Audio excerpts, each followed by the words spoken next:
तो anti malarial में हमने कुछ चीज़ें कंप्लीट कर दी थी। क्लासिफिकेशन बचा हुआ है इसका, तो क्लासिफिकेशन देख लेते हैं। इसके क्लासिफिकेशन में क्यूनोलाइंस आता है, बराबर। क्या आता है? क्यूनोलाइंस। और जो क्यूनोलोन्स होता है वो टीबी में आता है, तो ट्यूबरकुलोसिस में। तो क्यूनोलाइंस है, बराबर। अब क्यूनोलाइंस में इसमें मेनली जो होता है मेडिसिनल केमिस्ट्री में, वो क्यूनोलाइंस के ऊपर ही क्वेश्चंस आते हैं, क्यूनोलाइंस के ऊपर ही पूछा जाता है। बाकी दूसरी कैटेगरीज की भी ड्रग यूज़ होती हैं, लेकिन जो आपका क्यूनोलाइंस है वो ज़्यादा इंपॉर्टेंट होता है उसी के।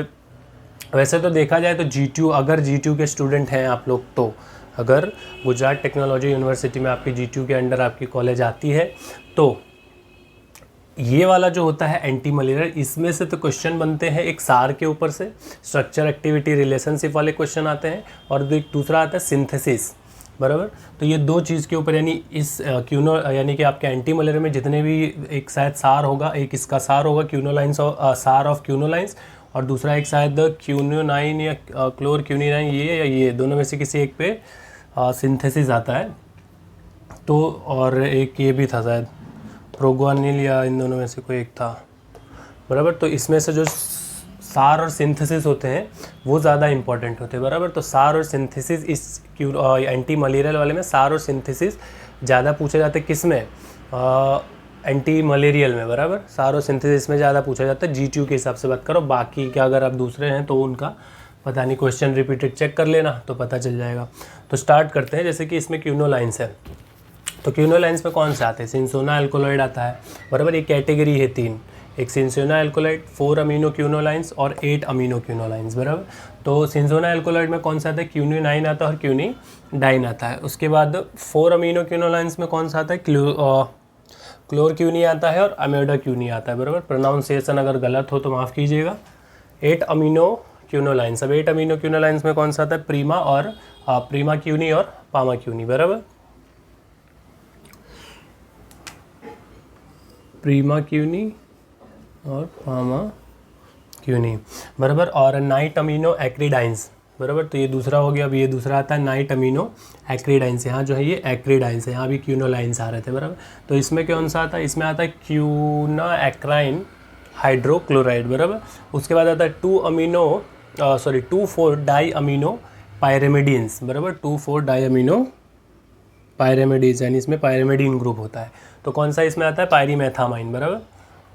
अब बाइग्वानाइट्स, अब ये जो 3 हैं, बाइग्वानाइट्स, सल्फोनामाइड्स और ये मिसिसेलिनस के 2, 3, 4 इसमें ड्रग हैं, वो जो है वो आगे पढ़ने के लिए आएंगे। तो ये, और पहले भी आया हुआ, ये जो है बाइग्वानाइट्स, और ये जो बाइग्वानाइट्स है पहले भी आ चुका है, 5th में या 4th में आया था, याद नहीं है, बराबर। तो ये जो है वो आगे भी अभी पढ़ने को आएगा, बराबर। तो बाइग्वानाइट्स में कौन सा आता है? प्रोग्वानिल आता है और साइक्लोग्वानिल पामोएट आता है, बराबर। अब सल्फोनामाइड्स एंड सल्फोन, अब सल्फोनामाइड एंड सल्फोन भी आगे से आगे आएगा पूरा एकदम अलग से। तो उसमें आता है डैप्सोन और सल्फा मैथोपायराजिन, बराबर। और मिसिसेलिनस एजेंट्स में कौन से आते हैं? आर्टी सनिटी आता है, फिर आर्टी मीथर आता है। प्रोनाउंसिएशन पहले बोल दे रहा हूँ, अगर गलत हो तो माफ़ कीजिएगा, बराबर। तो आर्टी सनिटी आता है, उसके बाद आर्टी मीथर आता है, उसके बाद एटोवो क्यूनो आता है, बराबर। उसके बाद डॉक्सीसाइसिलिन आता है, मैफ्लो, इसके ऊपर अलग से भी क्वेश्चन आता है, डॉक्सीसाइसिलिन पे और मैफ्लोक्यूनी पे, बराबर। तो ये हो गई चीज़ें।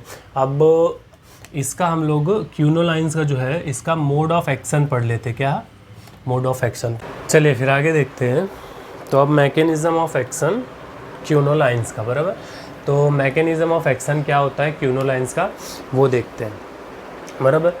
तो क्या होता है कि सबसे पहले तो एक चीज़ पता होनी चाहिए कि हीमोग्लोबिन क्या होता है, बराबर। तो हीमोग्लोबिन सब जानते होंगे, जैसे RBC है, बराबर। क्या होता है? Red blood cell. तो यहाँ पे लिख दिया है मैंने साइड में कि हीमोग्लोबिन क्या होता है? A protein in RBC carry oxygen in body, बराबर।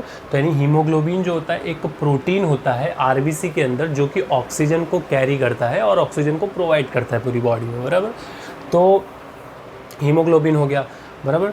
तो अब याद करिए कि जब ये मैंने साइकिल पढ़ाई थी तब मैंने बताया था कि जब कोई इन्फेक्टेड मॉस्किटो किसी मलेरिया वाले इंसान को, यानी वो फीमेल मॉस्किटो जो होती है वो किसी मलेरिया वाले इंसान को काटती है, तो उसके अंदर का जो स्पोरोजोइट होता है वो क्या होता है, ह्यूमन होस्ट के अंदर ट्रांसफ़र हो जाता है। फिर वो स्पोरोजोइट जो है वो लीवर तक जाता है, लीवर में मल्टीप्लाई होता है, बराबर। फिर मैच्योर बनता है, और मैच्योर बनने के बाद वो ट्रोफोजोइट में कन्वर्ट होता है, फिर ट्रोफोजोइट से स्काइजोइट में कन्वर्ट होता है। तो वो जो स्टेज है उसको रिंग स्टेज बोलते थे। तो वहाँ पे क्या होता है, जब वो ट्रोफोजोइट में बन रहा होता है तब वहाँ पे क्या होता है कि जो पैरासाइट होता है, यानी कि जो मॉस्किटो होता है उसके अंदर जो मेरोजोइड, वो क्या करता है, हीमोग्लोबिन को खाना शुरू करता है। क्या करता है, हीमोग्लोबिन। तो अब जब हीमोग्लोबिन को लेता है, बराबर, वो तो अब वो इसीलिए हमको यहाँ हीमोग्लोबिन से बताया गया है कि कहाँ पे रोकना है, मलेरिया अगर हो गया हो तो कहाँ पे रोकना है। तो ये वाले स्टेज पे रोकना है जहाँ पे वो ट्रोफोजोइट बन रहा होता है, तब जो वो हीमोग्लोबिन खाने वाला होता है वो मॉस्किटो, तो वहाँ रोकना होता है हमको, बराबर। तो इसलिए हम उस ड्रग को देते हो तो वहाँ इफेक्ट करती है। अब हीमोग्लोबिन जो है वो 2 पार्ट से बना होता है, एक हीम, एक ग्लोबिन। तो ग्लोबिन क्या होता है, ग्लोबिन भी एक प्रोटीन होता है, बराबर।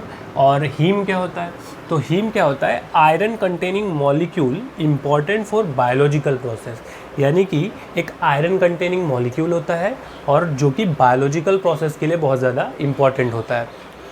आयरन कंटेनिंग, यहाँ कहने का मतलब ये है कि आयरन जो है वो बैक्टीरिया के ग्रोथ के लिए इम्पॉर्टेंट होता है, बराबर, बैक्टीरिया के ग्रोथ के लिए, उसके सेल के लिए, बराबर।